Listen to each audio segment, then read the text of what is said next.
Assalamualaikum warahmatullahi wabarakatuh. Perkenalkan, nama saya Putri Aulia Agustin dengan NIM 12120100132.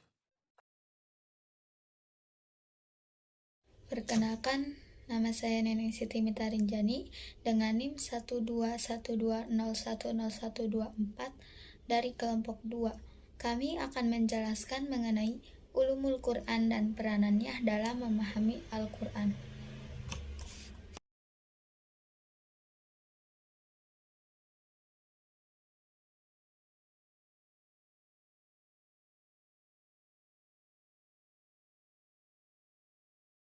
Ulumul Quran terdiri dari dua kata, yaitu ulum dan Al-Quran.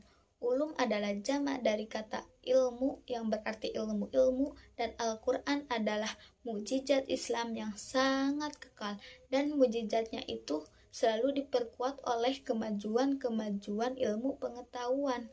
Dan Al-Quran juga menjadi pedoman hidup manusia dan memiliki kandungan makna yang lengkap untuk mengatur semua yang berhubungan dengan manusia, seperti masalah akidah, ibadah, jihad, jual beli, hukum, dan lain sebagainya. Di antaranya juga Al-Quran banyak membahas tentang masalah-masalah yang berhubungan dengan ilmu pengetahuan. Dalam sejarah turunnya Al-Quran dikatakan bahwa ayat yang pertama kali Allah turunkan kepada Nabi Muhammad adalah ayat yang berkaitan tentang ilmu pengetahuan. Dan salah satu pembeda kedudukan orang di sisi Allah adalah dengan ilmu pengetahuan yang ia miliki.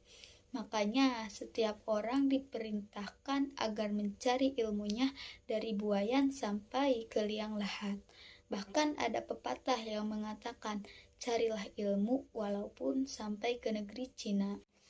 Sebagai contoh saja, misalkan kita baca surat Al-Baqarah ayat 148. A'udzu billahi minasyaitonir rajim.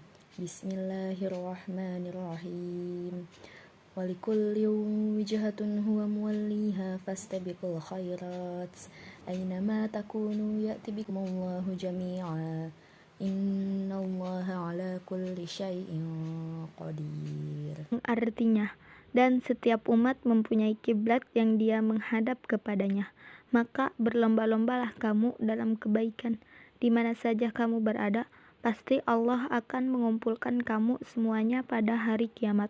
Sungguh Allah Maha Kuasa atas segala sesuatu. Nah, bagaimana kita membaca ayat tersebut? Tentunya ketika membaca Al-Quran tidak harus diperhatikan dari suaranya indah atau tidak, tetapi yang paling penting adalah seperti bacaan panjang pendeknya, makhorijul hurufnya, hukum nun mati atau tanwin, konsistensi madnya, dan lain sebagainya. Itu semua adalah tentang ilmu-ilmu Al-Quran. Kemudian ayat tersebut menjelaskan tentang fastabiqul khairat, berlomba-lombalah dalam kebaikan. Bahwa umat muslim dianjurkan harus berbuat baik selama ia hidup di dunia. Kalimat tersebut juga memberikan sebuah pemahaman tentang prinsip keimanan dalam diri seseorang, seperti berusaha menjadi yang terdepan dalam melakukan ketaatan dan meraih keridhaan Allah Subhanahu wa Ta'ala. Adapun cabang-cabang yang menjadi pembahasan dalam ulumul Quran yaitu seperti ilmu adab tilawat Al-Quran, ilmu tajwid, ilmu mawatin an-nuzul, ilmu tawarikh an-nuzul, asbabun nuzul, qiraat, garib Al-Quran, i'rab Al-Quran, i'jaz Al-Quran, ma'rifat al-muhkam, tanasub ayat Al-Quran, dan lain sebagainya. Kajian-kajian ini merupakan bagian yang tak terpisahkan dalam pembahasan ulumul Quran. Oleh karena itu, Pembahasan yang komprehensif tentang ulumul Quran mempengaruhi kualitas pemahaman Al-Quran. Berikut ini beberapa metode yang bisa kalian lakukan dalam rangka memahami atau mempelajari ayat Al-Quran. Yang pertama, memahami ayat dengan ayat. Menafsirkan satu ayat Al-Quran dengan ayat Al-Quran yang lain adalah jenis penafsiran yang paling tinggi, karena ada sebagian ayat Al-Quran itu menerangkan makna ayat-ayat yang lain. Contohnya, ayat yang artinya, ketahuilah, sesungguhnya wali-wali Allah itu tidak pernah merasa cemas dan tidak pula merasa bersedih hati. Quran Surat Yunus ayat 62. Lafaz aulia atau wali-wali ditafsirkan dengan ayat berikut yang artinya yaitu orang-orang yang beriman dan mereka selalu bertakwa. Quran Surat Yunus ayat 63. Yang kedua, memahami Al-Quran dengan hadis yang sahih. Menafsirkan ayat Al-Quran dengan hadis sahih sangatlah penting, bahkan harus.